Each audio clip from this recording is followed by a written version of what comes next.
Hi, in this video, I want to go through some of the causes of the Vajont Dam disaster, and in particular, uh, the geological background um, to this catastrophe.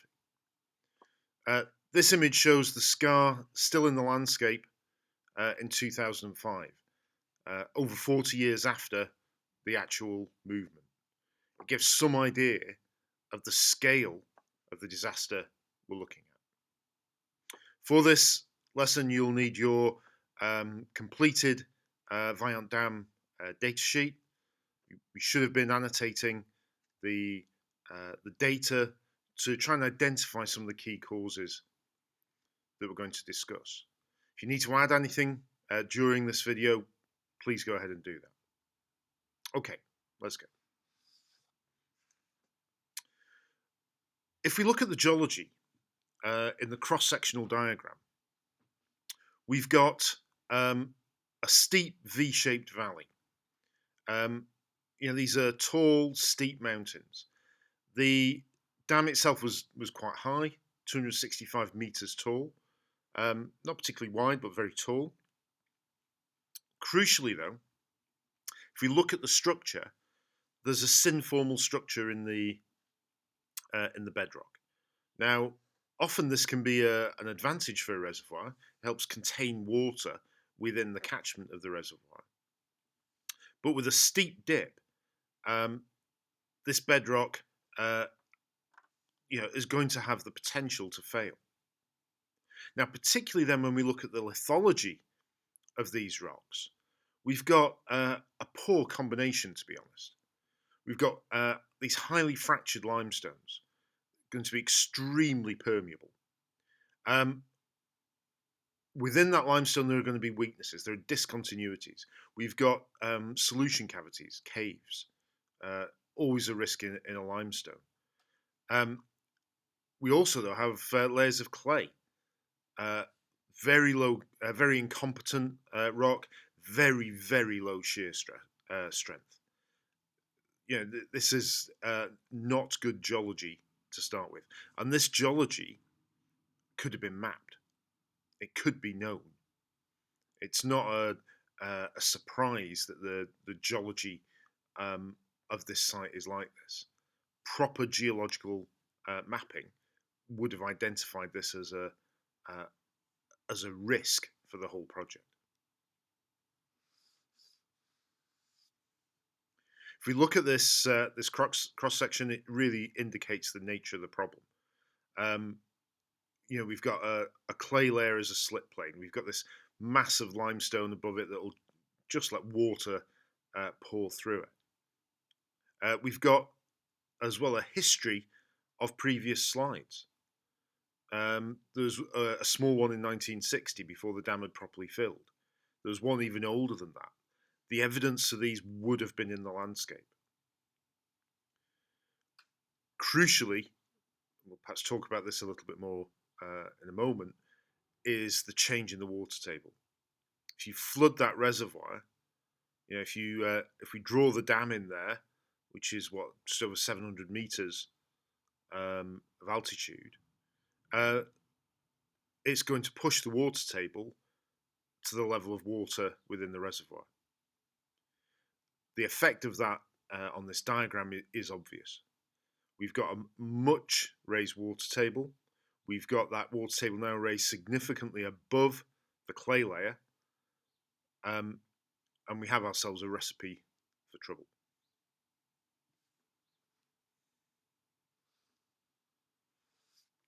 If we look at the other data that existed at the time, we have a plot of the reservoir level. So we can see as this reservoir, after construction, starts to fill, we see then the effect of that on movement of the slope. And this is measured in centimeters per day. This is not a slow-moving slope. And you can see the correlation between the two. It's remarkable. We look at this with some hindsight and thinking, what were they thinking? Uh, as they were filling the dam initially in 1960, you can see as we get to 650 meters, suddenly the movement of the slope spikes over 3 centimeters a day. Worried by this, they drop the level of the reservoir, and with it, the slope movement slows down again. Why then, later in sort of 1961, then they decide to actually start to refill the reservoir? Uh, I it it does beg a belief, to be honest. You know, with the rise of this through 1962, we see again the slope movement start to increase again. They drop the level of the reservoir, the slope movement goes down. You know, there's a very, very strong link between these two factors. And then early in 1963, um, refilling the reservoir again, and we eventually by October get the massive failure. You know, for me, this graph is pretty damning in terms of what the engineers, what the geologists would know before this disaster happened.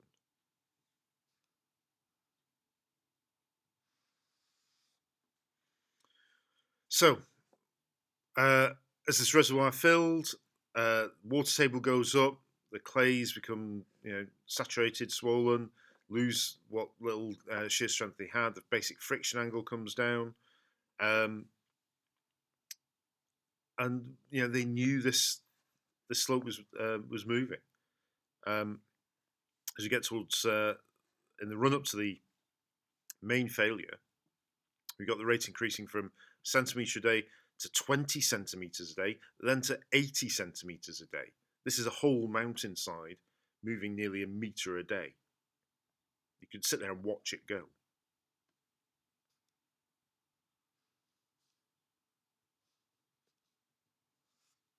The result of this, 240 million cubic metres of rock. 2 kilometres of this gorge gets filled up, completely filled up, 150 metres over the top of the reservoir level. The water then gets pushed over the dam. Various estimates for how high it was, but even the low one, like the 90 meters one, though, I've seen higher estimates. That's a huge wave, 6 times higher, more than 6 times higher than A block.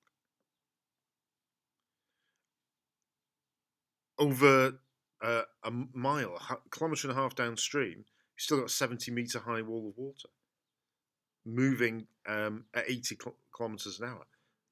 That will just destroy everything. It was quick, 7 minutes this event lasted, and in that time, 2,600 people died. When we dig into the causes, though, I think it's unavoidable to address the geological failures. If these rocks had been mapped properly and carefully to know their permeability, to know their shear strength, to know the sequence of rocks we're looking at there, to know the structure of those rocks, all of those things are not good for slope stability, he says with understatement. Those factors all point towards the potential for a large mass movement. It should not have been a surprise. Once this happened, though, once they realised that perhaps the mistake, well, they were a bit committed there. People didn't want to back down. So they all kept a bit secret. People trying to pass blame round. It just, didn't work.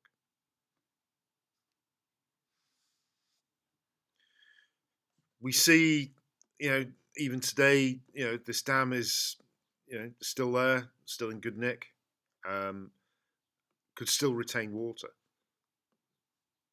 It's not the dam, it's not the construction of the dam that was the issue here. It was the recognition of the geology behind that dam. That's, for me, where the failure was here. And, do you think it could have been predicted?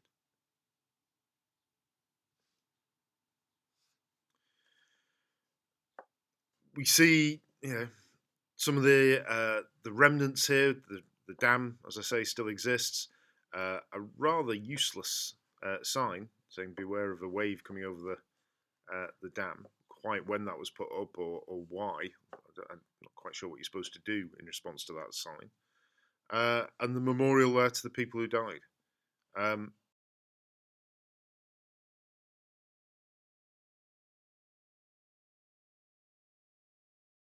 So, as we watch the sunset over the Dolomites, uh, and perhaps unsurprisingly, conclusions in Italian. Let's sort that out. This, for me, is an obvious and abject failure of the geologists to assess the level of risk. The things that happened were entirely predictable. The geology could have been known before any construction took place. And despite the fact it was a very good place to put a reservoir, in terms of the geography, in terms of the landscape, the geology should have stopped that project dead in its tracks. Was there any way of preventing that mass movement? I personally don't think so. The scale of it, the number of different problems that the geology presented should really have made that site unviable for a reservoir, despite all its other advantages. The key lesson I think we as geologists need to take away from this is to always respect the data, to go and look at the geology, to understand the geology. And if it can't be fixed, then the project can't happen. Anyway, we need to look at a few more geohazards to wrap up this topic, but that's for another lesson. I'll see you then.